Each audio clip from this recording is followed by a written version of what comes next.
Now, the second weekend of Premier League football took place this weekend, of course.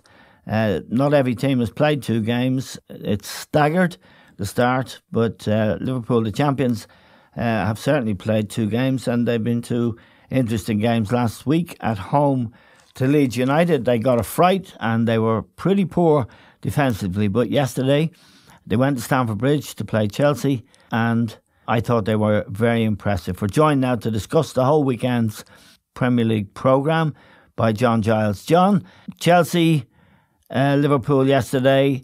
I think we both agreed that Liverpool looked a bit of a mess defensively against Leeds, but yesterday I thought it was a really good performance. Yeah, it was, Eamon. I think things went their way. I think the sending off was a major point in the game. Yes, which they took advantage of, and I was I thought they played well. I thought Thiago coming on at half time looked to be the player that I felt Liverpool always needed in the second half. Right, his pass was very good, very progressive, and I think it could be a winner for them. I mean, in that position. Yeah, and interestingly, in the absence of a couple of players, Gomez and Joel Matip, they were a centre-half short, so they put Fabinho back there alongside Van Dijk. Yeah. And Fabinho has turned out to be a really good signing wherever you play him. But he was able to do a job on Tino Werner, who's a speed machine and an outstanding finisher. Chelsea paid, I think, got him for 50 million because he had that sum as his release clause. But Fabinho did a really good job defensively. Yeah, I think that's his best position, Eamon. Right. Fabinho. He played there last year. I think it's without doubt his best position, because I think in midfield he's okay. Yeah. But no more than okay. I don't think he has that creative ability from the middle of the field. And obviously, as we know, with good players, the further you go back, as long as you have the physical attributes to do it, then it's easier. I think by far he did play last season quite a few. Well, not quite a few games, a few games for Liverpool in that position, and I think he's the best bet there. Right. Yeah. So Thiago coming in, I think, could be an improvement on Fabinho in the middle of the field, and I think Fabinho can be an improvement at the back. So all round, I think it could well be an improvement for Liverpool. Just to look at Liverpool's strengths, John, for a moment. The front three, of course, Mane, Mo Salah, Firmino, they are outstanding individually, and there's an understanding between them. And for the first goal, Mane's goal, it really highlighted that. Firmino in the middle of it, Salah to Firmino, back to Firmino, and across, and Mane's there. It really is nice to see, isn't it? And deadly and difficult to defend against. Oh, very difficult. They're terrific players, Eamon. I mean, if you look at Liverpool, you say the front three. I mean, the 2 fullbacks, they're good players all over the pitch. Yeah. I mean, that's where they're champions, you know. And a big thing yesterday, and it shows the difference between having a good goalkeeper and a poor goalkeeper. It sure does, yeah. I mean, if you look at the match, Alisson saved the penalty at a crucial time. Yes. Before Kepa gave a goal. I mean, that's a two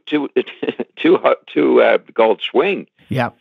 In a match. Yes. I mean, there's no way Alisson would do what Kepa did for Mane's goal. Not too often, anyway. He did it once last season. And then he saves a penalty as well. So that's a big swing in the game. Yeah. So, you know, the Liverpool are strong all round. And Chelsea, you'd have to say, have a long way to go, Eamon. I mean, Lampard has brought some players. Werner? Yeah. Werner is a good player. Havertz, is he the other lad, Eamon? He is, yeah. Just to broaden it out for our listeners, Havertz is 21. He was the best young player in the Bundesliga, playing for Bayer Leverkusen. He cost just about, the best part with add-ons of €90 million, and it'll take him a while. I saw him at Brighton. We saw him at Brighton the week before, and we saw him again yesterday. It's going to take a young lad like that a while to bed into that team, which is unsettled in other ways as well, isn't it? Yeah, he's building the team. Lampard, there's no doubt about that. But I know he might be young, but the 2 matches I've seen him in, I'd expected an awful lot more from him. Yeah. In terms of effort and that, he didn't strike me as doing anything at all in the 2 matches. No, and Bernard looks the part. He's quick and he's going and he looks like he's going to do something. But I think this other lad's got to step up a lot to make it to be an improvement for Chelsea. And another noticeable non-performance yesterday was by a player we both love, Kante.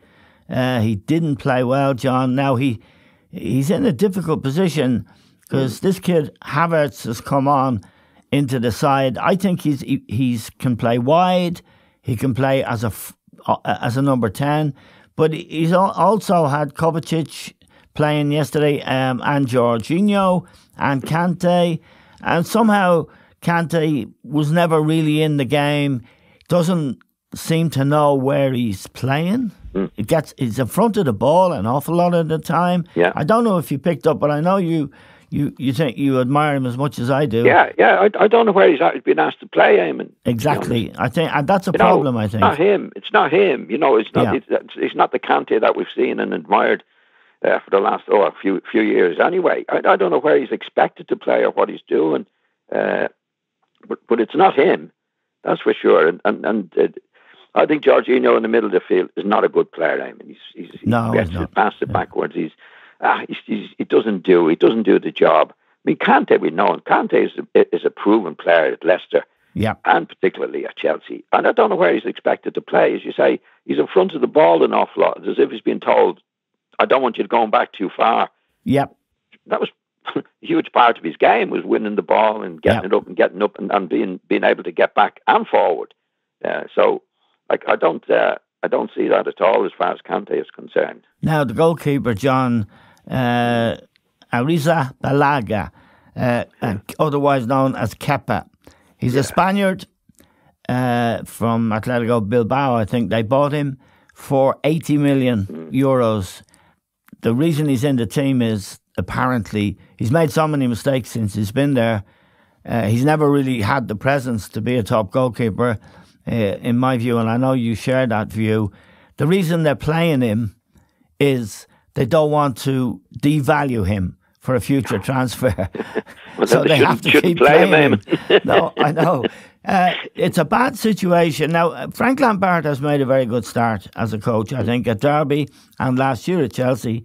I've been impressed by the way he conducts himself and by the way his teams play. But he appears to be in a bit of a bind. He certainly will find it difficult to play Kepa again after the mistake he made yesterday. Well, he made a lot of mistakes last year. He did, yeah. And he hasn't been a success at all. It's not as if this is his first mistake. I mean, he's done it quite regularly. And he did leave him out. He left him out for quite a few games at the end of last season. Yeah. And now he's brought him back in for some reason. I wonder, would it be under pressure from the... Yes. From the owner, I mean, as you say, if you put him back in to get his value up, but that's the opposite of what's happening. It is, yeah. And it's not good for Frank. It's not a good sign for Frank if he's influenced, or more than influenced, Damon, to do things like that. That's not the best situation for a manager to be in, that's for sure. No, and he's spent 200 million. Now, the only bits of it we've seen are Werner, who cost 50 million. That was his 49 million was his release clause. So they got him really, I suppose, cheap by present day standards. And this kid Havertz, and there's 2 more to come into the side. Just to go back to Liverpool for a moment, John, when they'd won the league, I thought they went off quite a bit. They lost 3 matches near the end of the old season. They weren't great against Leeds. But yesterday, I didn't get the enthusiasm that I felt from your voice when I mentioned it yesterday. I thought they were back to their very best. No, I don't think they were back to their very best, Damon. I don't think they were ever as bad as some people made them out to be in the situation they were in, having won the league the way they did, and then fell off. I mean, that's is dead and gone. I mean, they'd won the league, and it's fairly natural for that thing that to happen. It shouldn't happen, but it did happen. Yeah. But they'd already won the league. Now they're starting again. I mean, against Leeds was the first match. They didn't play well against Leeds, but I think Leeds caught them by surprise. I think Leeds played better than they are going to play, to be quite honest. I haven't watched them on Saturday. I didn't think they were good at all against Fulham, or Fulham weren't good. But as far as Liverpool concerned, it's only the second match of the season. Yeah. And Liverpool are a proven team. You know, like they did their stuff last year. Okay, they didn't start the season well in one match, but I thought they could play better than they did. I thought the pace in the first half, particularly the pace of the game in the first half, I thought was disappointing from both sides. But they picked it up and had the players to do it. And Mane, as you say, Mane scored in the goals that he scored. Yeah. You know, there's very few teams have a Mane and a Firmino. Yeah. And just to go... And a Salah. Yeah, exactly. Just to go to the goal, or rather, not the goal, the sending off. It was a great ball from Henderson, a great run by Mane, and Christensen was dumb because there is an argument to say that Kepa, who'd come off his line, might have got there first, but I think he wouldn't. I think Mane, he had to go. The referee, Paul Tierney's first inclination was to give him a yellow card, but then the VAR guys said, you better have a look at this. Yeah. We think it might be a sending off. He went to the touchline, which is an improvement, to have a look for himself, and then he decided to send him off. That was the right decision, no doubt about it, was it? Yes, definitely. I mean, it's amazing, really. You know, Liverpool playing a high line as they do. We find that sometimes it can be a fault. It was okay yesterday; they got away with it just a couple of times. But I couldn't see why Christensen didn't let Mane go, Eamon. Yes. For the long ball, because he was the only one. He was behind the rest of the defender, but there again, he didn't have much time to think about it. And it was a great run. It was a great pass from Henderson, and certainly VAR. I watched a lot. I think you did as well. Lots of matches over the weekend. Yep. And VAR was excellent. Yeah. Generally, there were some terrific decisions against Southampton. The thing at Manchester United, about the centre half was a bit unlucky with the handball, but that's the rule nowadays. Yeah. The penalty situation at Old Trafford with goalkeeper off the line. Yep. And that situation, and to be fair to the referee, he went over, as you say, it's an improvement, have a look at it, and changed his mind. Yeah. Which was quite right. But if we hadn't been for VAR, it wouldn't have been a sending off. Definitely not. Wow. But it was the right decision, Eamon. Yep. You know, you can't do things like that. I think the goalkeeper was out too early anyway. Right. To be honest. Yeah. When he was out nearly where the player was taken down, so he didn't know exactly what was happening at that particular stage. Yeah. Anyway, but it was the right decision all round, and it was good for VAR that he did go over. They go over and have a look now, and it's right. It's making the right. Obviously, with any situation, is it the right decision? And definitely, it was the right decision. Okay, now the Manchester United match, John, we both watched it. We were talking during the game. They were very, very poor, almost in all respects. Poor at the back. Midfield was almost non-existent. Pogba, very anonymous. Fernandes is, not really a midfield player. And McTominay was the only real midfield player, and he's a defensive midfield player. Poor all-round, John, against a decently set-up Crystal Palace team. Zaha and Townsend did the damage. Two good wide players that Palace have. But United, this is a very bad start, isn't it? No, yeah, they were poor, Eamon. Palace were good. They were well organised, didn't give anything away. Yeah, Zaha is a very, very talented player, as we know, and did very, very well for them. But if looking at United, really poor. I mean, the goal Townsend scored in the first goal was terrible defending. Yeah, Lindelof. And they got nothing in midfield. You say Pogba was taken off. Van der Beek come on and scored. And he wasn't on for very long, Eamon, but he looked to me was very, very similar in the way he plays to Fernandes. Yeah. He was ahead of the ball. Fernandes in situations like that, Eamon, is not a, well, we've spoken about it before. Yeah, he's not a I don't midfield think player. he's a genuine midfield player. No. He's a very, very good player, goal scorer coming from midfield. Yeah. But he's not going to get a grip of the game. No. And what I saw of Van de Beek, is that his name? Van de Beek, yeah. I can't see him getting a grip of the game. He scored a goal, which is there's nothing wrong with that. But I can't see him in the long term being a midfield player, getting a hold of the ball and controlling the game. No, and I mean, the key point there is, and you could make the comparison with Thiago, who came on for Liverpool. Yes, exactly. You're never in front of the ball. You're behind the ball. You're a playmaker, and you're controlling the tempo of the game, the shape of the game. And whilst I think Fernandes is an excellent player, as I know you do, he's not going to be. He's not that type of player that can be a playmaker. He gets on the end of things, and Van de Beek looks a bit the same. I've seen we both saw him play against Spurs in the Champions League. I've seen him play for Holland. He is a very good young player, but he is not a playmaker, and that's the role that it seems as if Solskjaer has decided that Pogba is his playmaker. Now, you were one of the great playmakers, John, and I wasn't, but I was a playmaker. There's no way in the world Paul Pogba is going to get on the ball and dictate the tempo of a game from where he's playing right now, in my opinion. But your opinion is more important. Tell me. Yeah, I don't think he ever could, Eamon. No, I think when he was coming to Old Trafford, I think Mourinho went along with the phrase at the time. He was the complete midfield player. Yeah. He's not a complete midfield player. He's no positional sense, Pogba. He can't dictate the game. No. He does okay and very well at times when he does get the ball.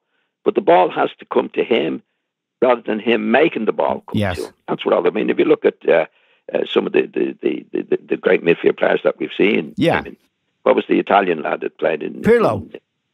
Pirlo. He was Modric could do it in recent times better than anybody else. Xavi. They get into a position where the ball has to come to them. Yes. They can make the ball come to them. Whereas Pogba can be over on the left side when he should be near the ball. So the ball has to come to him. But that's how he did okay with Juventus. They had Pirlo there then. Yes. As one of the great midfield players who could get the ball out to him. All he had to do was stay on the left side. Right. And he'd get the ball out to him. When he went to Old Trafford, he was supposed to be a Pirlo. That's what they needed, a Pirlo. And they said he was the complete midfield player. Yeah. And he isn't. No. He just isn't. He's a very talented lad. And when the ball comes to him, he can do amazing things. But he's not going to get a grip of the game for you. So United have a lot of good players, but they actually have nobody to get a grip of the game for them. If what we see of Van Beek getting there and Hernandez, they're going to be very good players at what they do. But if they've nobody to deliver to them, Eamon, they're going to be could be left high and dry. Now, Manchester United don't have a defence, John. They have a goalkeeper problem, we know, with De Gea, and he'll be under pressure with the young lad who's come back from Sheffield United, I would imagine. So the expectations there, I mean, any really successful team, well, I believe, is built on rock-solid defence. They don't have it, do they? No. Well, especially goalkeeper, I mean. Yep. Goalkeepers can cost you. We saw that with Kepa. Yeah, it can cost you 20 goals. It's like good goalkeepers like Alisson, saved Liverpool 10 points. Yeah. Bad goalkeepers will give away 10 points. Yeah, a good example of that would be Adrian making a mistake in the Champions League game at Anfield last season against Atletico, which dumped Liverpool out of the Champions League, which they probably would have won. Well, they might have won. You sound like a Liverpool supporter. No, I think they're the best team in Europe. I think they probably would have won it. By far. I'm only kidding. The thing is with goalkeepers, Emily, if good goalkeeper save you 10 points a season, a bad goalkeeper lose you 10 points. That's a 20-point swing. Yeah. And that's how it works out. And you know what you're talking about because, and I don't like to bring it up too often, the late Gary Sprake, who played for Leeds, he was a perennial error machine, wasn't he? Oh, yeah, it cost us, Eamon. Yeah. It cost us, I say a good goalkeeper will save you 10 points a season. Okay. Gary, unfortunately for us, was when he started off, he was very good, and then he lost his nerve, and that's when he started giving the goal. But he could have lost 10 points. at some seasons, which is a huge amount. A huge amount. Now, especially when you should be saving you 10 points. What would you say to Manchester United fans this season is beginning? It's too early to make definitive judgments, I know. It's not going to be great, is it? They still have a few weeks to go back into the transfer market and make what you might call a transformative signing, someone really, the real deal, ready-made. But it doesn't look like it's going to happen. If it doesn't happen... They don't seem to be after one, Eamon. No. From what you read in the paper, it's young players, forwards particularly, that they're looking at. I haven't heard yet where they're looking for what we would call a playmaker in the middle of the field. I haven't heard anything about that at all. Right. So I think they'll be inconsistent, Eamon. I think there'll be days where everything will go the way and they'll be very, very good and they get all the players going. But I don't see them in a Liverpool style where... when there's very few in the Liverpool side, where they can do it week in and week out in a consistent way. And you don't win the league unless you're consistent. Okay. Spurs, John, went to Southampton yesterday. Again, I knew you were watching it because we talked during that game. We talked in particular about Southampton's high line. Yeah. And this coach has done a good job at Southampton, including recovering from a 9-0 thrashing at home by Leicester last season. But this high line at the weekend was disastrous. It ended up, Son scored 4 goals, Harry Kane made the 4 goals, and Harry Kane got the last one himself, I think. It was a thrashing at home, 5-2, and a strange game. Yeah, it was incredible in many ways, because in the general play, Southampton were definitely I thought were the better team. Yeah. And but every time Spurs attacked, there was like Son got through. I think the four goals he scored, I think he got through because he made a good run and there was a good pass in from round the halfway line. Challenge on him, and there was a couple in the first half as well, Eamon, where they just about got away with it. Yeah. Oh, it was just unbelievable. Their general play was excellent, but when it came to defending, which you have to defend, the high line was so high. It was just unbelievable. Yeah. And Son, you must say, Son was brilliant. He was, which he is. He's a great lad. I think his attitude is great, week in and week out. Took his goals brilliantly, absolutely brilliantly. And I think it was the first time Harry Kane actually made the pass for his goals. He did, which is most unusual. Yeah. No, Spurs did well in doing what they did. But the Saints really, really, if they keep going like that, Eamon... Trouble. Okay. Trouble. One other match I want to talk to you about, John. Everton, West Brom, because if you look at the league table now and you look at West Brom are in the bottom 3, I think Fulham are in the bottom 3, and the teams that came up are really going to struggle. Everton beat them 5-2, and Calvert-Lewin got a hat-trick. Yes. And James Rodriguez got one. And Seamus Coleman was man of the match. He really played very, very well. There's no doubt at all that Ancelotti is a great coach. He has been. He was a great player as well. Surprising that he'd end up at Everton, but they have bought a couple of players and they do look like a half-decent side at the moment. Definitely, I mean. Particularly midfield players. I mean, Alan, the Cure, is that his name? Yeah, the Cure from Watford, Yeah, Gomez. Yeah. I don't know whether Gomez was there before he was there. Gomez was there, John. Yeah, and then he got a terrible injury. He's Portuguese. He got a terrible injury. He's back now, and he is a very good player. Yeah, I think what's happened there, Eamon, I think they've had a policy over the years of the director of football bringing in the players. Yes. And it hasn't worked over a period of maybe 4 years. No, they spent an awful lot of money. They spent a lot of money to start the last season, and it was wasted. Yeah. Now, I think and there was money wasted before that as well. I think what's happened there with Ancelotti calling in, saying, I want to be in charge of the players. And I think whoever has been bringing the director of football in might have said to himself, well, we've tried the director of football, that's not working, so we'll give this guy a go. Now, Ancelotti is a very experienced manager, as we know him. Yeah. He would know, he's had these players, some of these players. Yeah. You know, he knows them. He knows them inside out. He knows this is what they can do. And I know I've often gone on, I'm sure people fed up with me hearing about that. It's 90% of the job, Eamon, in football and in management, that you can get rid of the players that you don't want and bring in the players that you want. Yes. You bring them in. Yeah. Because every manager has a vision of what he wants to do on the pitch, and how to fulfill that vision, if that's the right word, is to get the players in you want.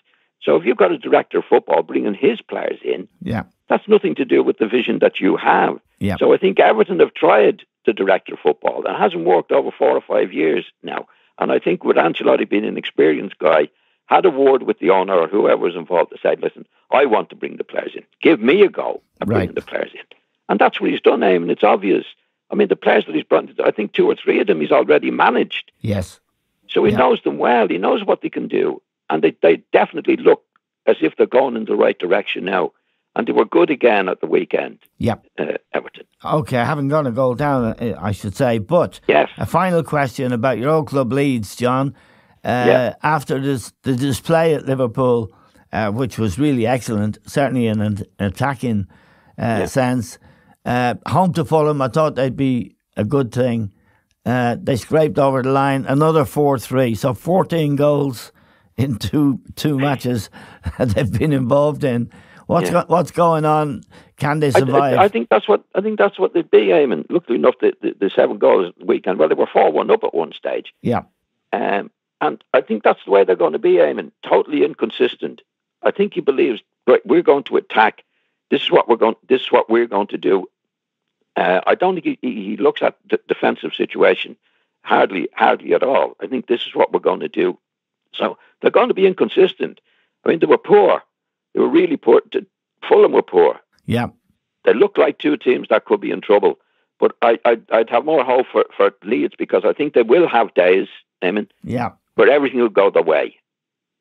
And they'll get a hatful. Okay, and then they'll get days where they lose a hatful. Yeah, just a final shout out. I watched Newcastle and Brighton, John. And I thought Brighton did really well against Chelsea last week, and were very unlucky not to actually win the game, but they're certainly unlucky to lose it. They went to Newcastle. They're a good team, John, and young Connolly scored a terrific goal. And he looks like a real player in the making. He's only a kid, but he's quick, he's confident, and he's tough. Yeah. He's game, Eamon. He'll have a go. He does all the right things. Well, he tries to do all the right things. He scored his goal well, and he's definitely a hope for us in the international team in the future. I thought Newcastle, Eamon, big trouble. Right. After getting off to a great start at West Ham the previous week. Yeah. They had, how Carroll is in the team or still playing, I don't know. Eamon. And Shelby, I was full of praise for the last season. He was terrible. His discipline again is gone. Yeah. I did not look like for Bruce's sake to look at that team, Eamon. Okay, we'll keep. Oh no, they were really. He's got to get. I don't know if he can get a grip of them or not, but they at home, no, they could be in the relegation zone easily on that performance. Shelby was hopeless again. He wasn't having a go. There's a few players not having a go. Carroll's not able to do it. No. I think it's big trouble for Bruce unless he makes changes. Yeah, and I have to say about Steve Bruce, John, he's one of the stalwarts, was a marvellous player for Manchester United, has been around the league, got umpteen clubs promoted. He's never really got a decent job. It's always gone in as a troubleshooter, a firefighter, which is very tough. And someone, I must say, I'm sure you do share my admiration for him. He doesn't do a lot of whinging. He just gets on with it. On with it, and he did a fantastic job last year. Yeah, taking over the club in that particular state, and I would have expected them to march on from there. Yeah, but looking at them playing at home against Brighton, they looked like a team that just went at it. They went at it. I know you can be beaten, but there was no spirit about them. Yeah, and it's only the second match of the season, so I would fear for them. Definitely. Okay, John, thank you very much for joining us. John Giles, great player, a Leeds playmaker, and they could do you now, John. They could play a centre half, and we're very grateful to John.